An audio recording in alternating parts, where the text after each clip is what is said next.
me, my Lord, who I am. Remind me, my Lord, remind me, my Lord, remind me, my Lord, who I am. Remind me, my Lord. It's my pleasure today to interview Dr. Srinivas Raghavan on behalf of Sathya International Organization, New Zealand. Brother Srinivas, welcome to Hamilton Sathya Center, and thank you for kindly agreeing to give us a bit of your time.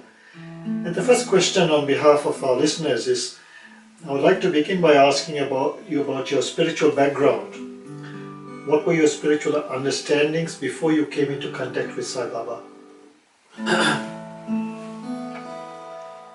Sai Baba, thank you for having me here in New Zealand. It's been a pleasure and privilege to spend time with all of you here. New Zealand is a wonderful country and very spiritual in its background, and the experiences that I've had here have surpassed all my expectations. With regards to my background and how I came to be in contact with Sai Baba, I was a young child following my mother around all over the place. To me, my mother represented spirituality, and my mother's mother and great-grandmother, all of them, they formed my spiritual understanding before I came into contact with Sai Baba. Sai Baba, or Swami as I affectionately call him, was known to me as God when my mother presented him to me as such. When she pointed out a picture in the house, and she said, "This is God and you can pray to Him and He will come to you to help you whenever you need Him. You pray to Him." She didn't call and tell me to call her, nor did she say call my father, but she said call Him and He'll come to you. This has always stood me in good stead, because whenever I had any need, I knew that I could contact Swami and he would come to my assistance. However, as I grew up and grew more in the relationship with Swami, then my understanding of spirituality and my understanding of Swami and his teachings really impacted my life. I grew from a small beginning to being able to come in contact with him and to enjoy the experience of spending time with God. So as before, as a child, we used to go to a temple or a place of worship, and that was also spending time with God, but I didn't know that it was actually fun to spend time with God. I used to think of it more as a ritual, or more as a chore, or an exercise of going there in order to wait so that you would get some prasad at the end. As a child, I would always be looking forward to some prasad or some kind of sweet or candy or something, and that was good enough of an enticement to spend time with God. Later on, as I came to know Swami and enjoyed his company, then I knew what it really means to spend time with God. It's a lot of fun, a lot of deep understanding, and a rich experience, and a relationship that encompasses all aspects of my life. I do give credit to my great-grandmother, who was one of my early teachers. She used to spend time with me, and I would lie down on her lap and listen to stories of Krishna. She would tell a lot of stories while she did her work, and I was very intent in listening to her stories. I fondly remember her, for she had an extraordinary experience in her life. At 19 years old, she lost her husband, and since that point in her life, till she passed away at around 86 years old, she had to live a life of solitude, shaving her head and wearing a white sari for the rest of her life, living in the background in the house, never to come in front of anybody. Under such circumstances, she never expressed even one time, anything to say that she was upset or hurt or feeling bad about her condition. She never blamed God or anyone else. She always prayed to God and she always told me a story. One day, however, she said, "I have finished telling you all the stories that I know." And I distinctly remember telling her, "It's okay, Grandma, please start all over again, for I'd love to hear your stories many times." Being able to hear the glory and the name of God from an early age allowed me to have a rich experience even before coming to know Swami. I credit my father and my sister for teaching me about music, and especially devotional music. Being able to sing the name of God allowed me as a young child to not just sing, but to experience that which I was singing. And later on in my life, I realized, after coming to see Swami, I realized how much value that has in enriching my own life and that of others. For by His grace, I have been able to sing songs on my own and come up with a way to express my feelings for Swami and for the divine force within me and within all of us. And these have been a special treat. For every time I sing, I can remember the experiences that I had with Swami. So it is my family and my ancestors who have given me this opportunity to spend time with Swami and to know him and know about him and to be able to learn about him during his time here on earth, and for which I am extremely, extremely grateful.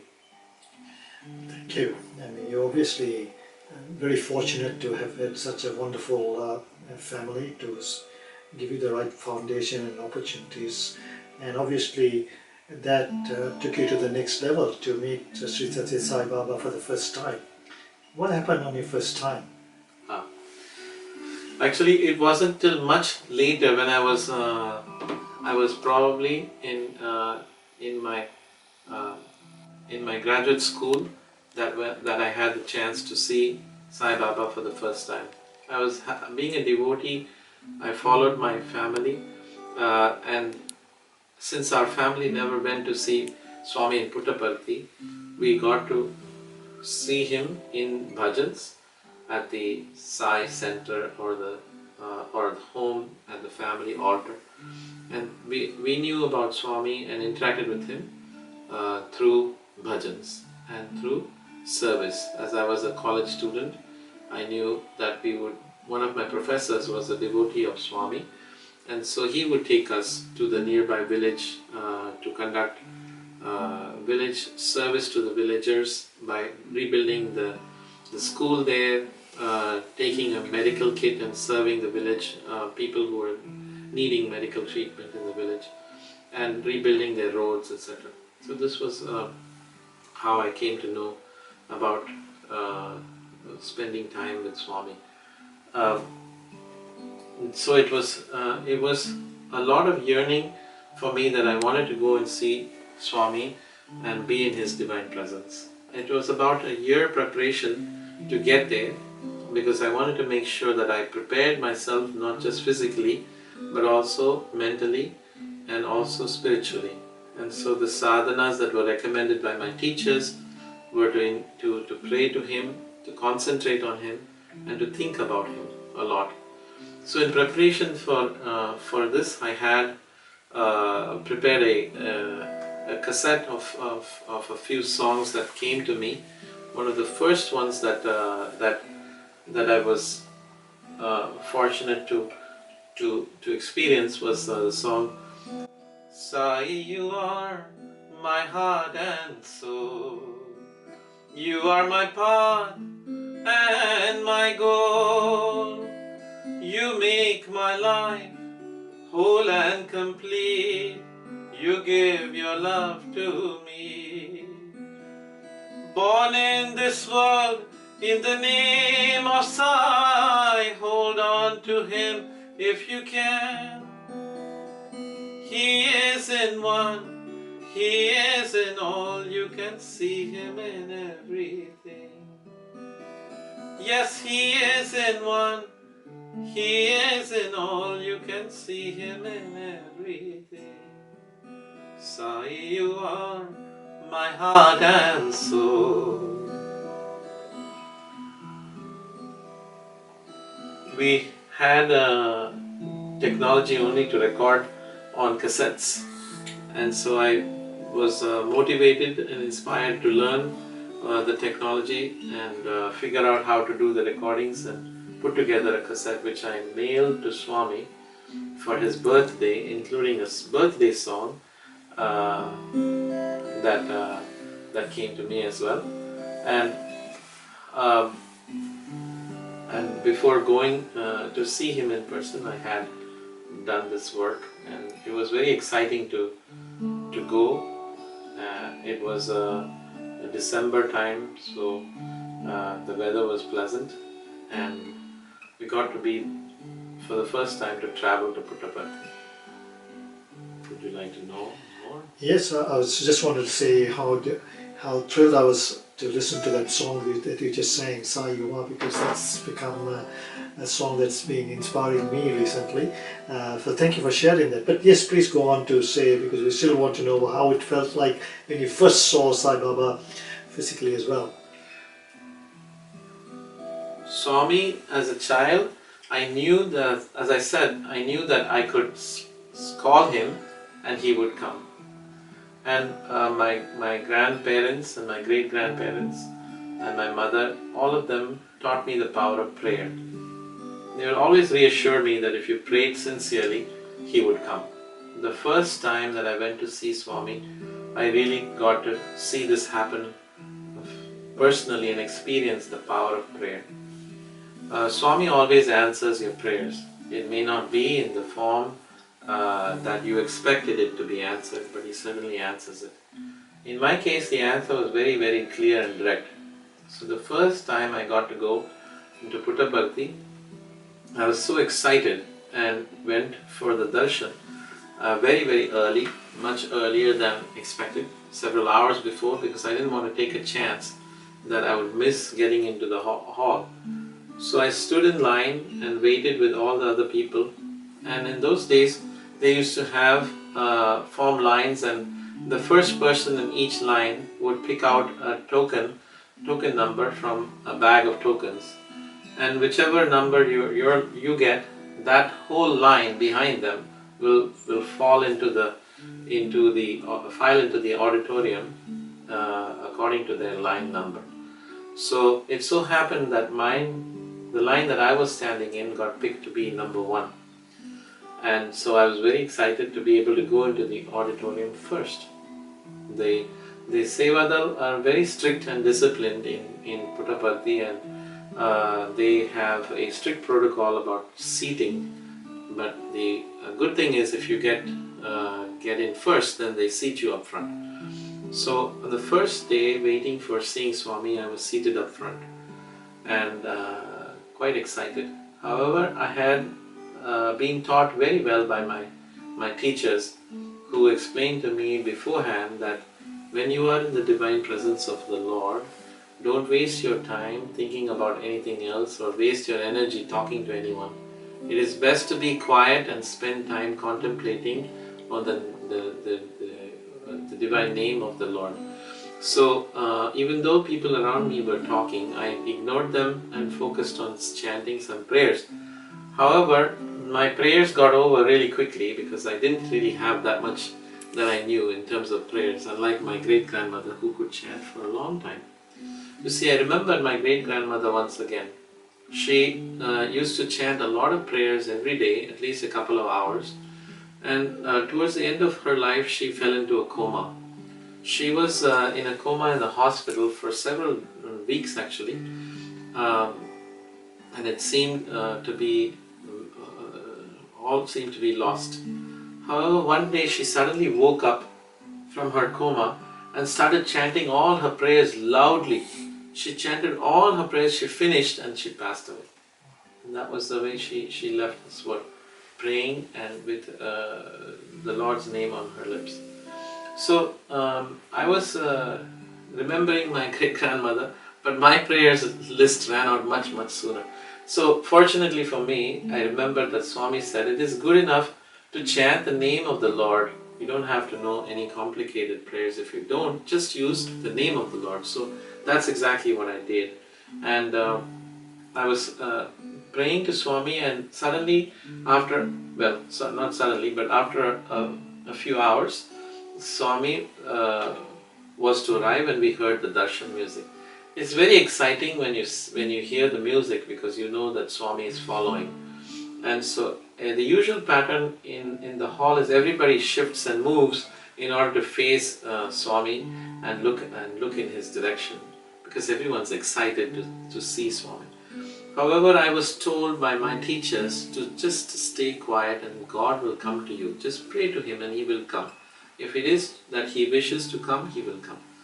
And so I was just praying to Him, and it was to my delight and surprise, Swami was coming down the aisle and talking to somebody on the opposite side. And as I prayed, he turned around and came straight in my direction and stood in front of me. Not only did he stand in front of me, but he put his hand on my head. To this day, I remember that touch, and I feel his constant touch and guidance in my life. It was beautiful, and I did not expect it. And fortunately, again, my teachers had saved me. They said, when you have a chance, take the namaskar of Swami, Pada Namaskar. If you get a chance, don't forget. And so fortunately, I remembered their teaching, and so I took namaskar of Swami.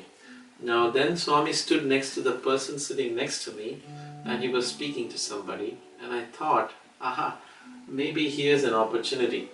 Who knows if I may be alive the next day or not? Who knows if I may ever be able to see the Lord again or not? I have another opportunity to take namaskar, maybe I should take one more.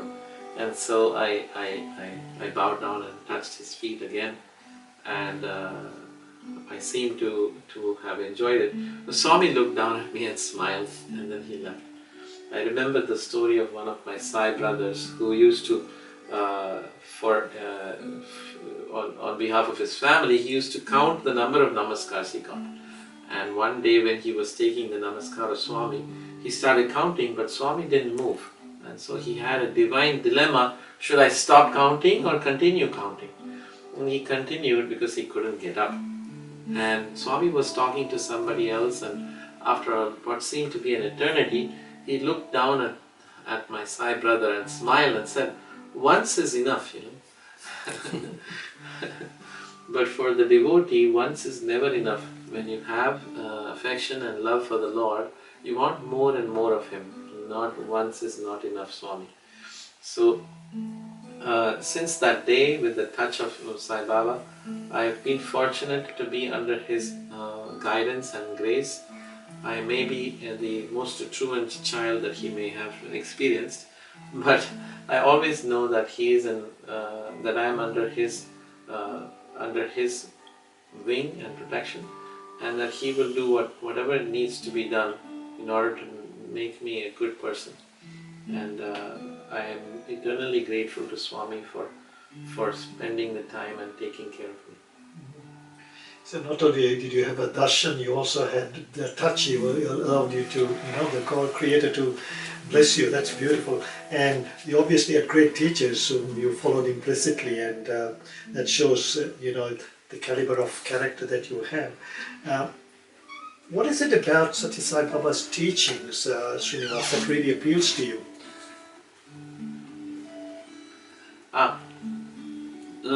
So Swami's teachings and message makes it easy, interesting, fun and exciting to follow God. See, before God used to be for me somebody you have to go to a place and pray for some amount of time. Sometimes seemed like eternally very, very long and quite challenging to sit in a position and keep on praying in a way that you don't even understand. And so it was not very interesting. But Swami's teachings and Swami personally made it extremely interesting, exciting and easy to spend time with God. He broke down that barrier that it is not difficult, it's fun and very, very rewarding. So Swami gave the simple message, if you want to spend time with me, then don't wait till you're old, because then you will not be able to do it. But if you want to spend time with me, then take action right away and spend time with me, because then you won't be spending so much time with the world, worldly pursuits, and you'll have less of a problem in the world. So this really is something I took to heart and put in more time with Swami. And because of that, I was able to learn how to sing, I was able to learn to play instruments, I was able to learn how to do many things. Let me give you one example of how he made it really fun. I was in Puttaparthi for the first World Youth Conference, and myself and a good friend of mine, we were wanting to be close to Swami. That was our desire. But there were other 15,000 other young people who wanted the same thing. It was not a joke. So getting close to Swami was not easy, because you had to compete with 15,000 other people. But we were pretty determined that we should find some way. And so we hung out outside the Purnachandra auditorium waiting for something to happen. Of course, in common parlance, that would be a fool's game, because what is the chance that a meteor would strike you at the time that you're asking for something like this? But it did happen. It did happen. We were standing, and here was somebody who came suddenly and spoke to us. And he said, "Do you know anything about lights?" And we said, "Yes." One thing we learned with Swami is, don't say no. What's the worst that could happen? That you don't know and they throw you out. So since we don't know what he was talking about, we said, "Yes, sure." And so he said, "Come with me." And so he took us to the front of the stage, and it so happened that he was the director of the entire program. And he said, "Here's the lighting board, and I need you to run the board for all the programs for the next 5 days." So we looked at the board and said, "Yeah, we could figure it out."